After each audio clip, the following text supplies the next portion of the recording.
اصول بدل گئے، نظام بدل گئے، قانون بدل گئے، رواج بدل گئے، ہماری شخصیات کا پہلو بدل گیا، تو یہ دکھ کی بات ہے۔ لیکن پھر بھی میں اپنے نوجوانوں کے ساتھ کھڑا ہوں،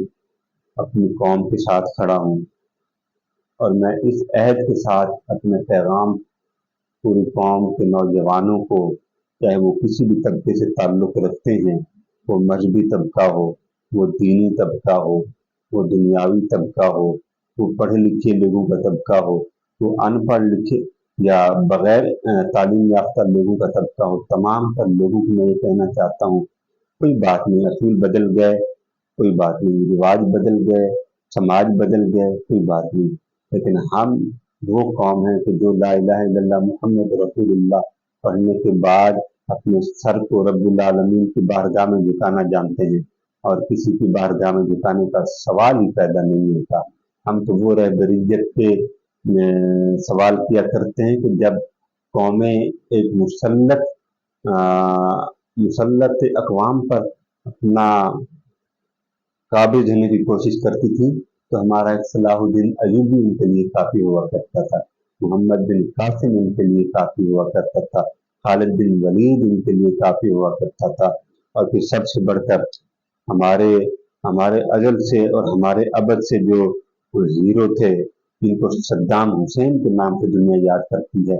یہ وہ لوگ ہیں جنہوں نے رہبریت کے تقاضوں کو بھی بدلنے سے روکا، اصول کے ضوابط کو بھی چینج ہونے سے روکا، اصول کی گنتی کو کم ہونے کی بجائے بڑھانے کی طرف زور دیا۔ ہم اس تقابل دنیا کی طرف بیٹھے ہوئے ہیں، تو کیا وجہ ہے آج ہم اپنی رہبریت کے تقاضے پورے نہیں کر پا رہے؟ آج ہمارا مذہبی طبقہ آپ کو دین سکھانے کی کوشش کرتا ہے، لیکن دنیاوی لوگوں کی طرف ان کی باتیں ان کے کانوں تک نہیں پہنچ پاتی۔ اس کی سب سے بڑی وجہ ہے ہم نے اپنے تعلیمی نظام کو سیپریٹ کر دیا ہے۔ دنیا کا تعلیمی نظام کچھ اور ہے، دینی تعلیمی نظام کچھ اور ہے، لیکن میں اس بات کے خلاف جاؤں گا، میں اس بات پر بالکل بھی اس کے حق میں کوئی بات نہیں کروں گا۔ کیوں؟ کیونکہ اللہ تعالیٰ نے مجھے یہ توفیق دی ہے کہ میں نے دین اسلام کو بھی سمجھنے کی کوشش کی، دنیاوی تعلیم کو بھی پڑھا۔ میرے خیال سے دونوں تعلیم اگر اکٹھی ایک انسان کے سینے میں اتار دی جائیں تو حقیقت میں وہی ایک باوقار اور پراسرار شخصیت کا منظر پیش کرتا ہے، جو صلاح الدین ایوبی کی صورت میں بھی ہو سکتا ہے، خالد بن ولید کی صورت میں بھی ہو سکتا ہے، صحابہ کرام کی صورت میں بھی ہو سکتا ہے۔ یقین مانیں کہ ہم اسوہ حسنہ کی بات کرتے ہیں، کردار مصطفیٰ کی بات کرتے ہیں، رسول اللہ صلی اللہ علیہ وسلم کے اس قول اور فعل اور تمام تر پہلو پر نظر دوڑاتے ہیں، تو سب سے پہلے جو میرا جواب ہوتا ہے وہ یہی ہوتا ہے کہ تعلیمی نظام بھلے کوئی غلط کہتا رہے، لیکن حسنین امیر کا جواب یہ ہے کہ جب ایک انسان دین اور دنیا کی تعلیم اپنے سینے میں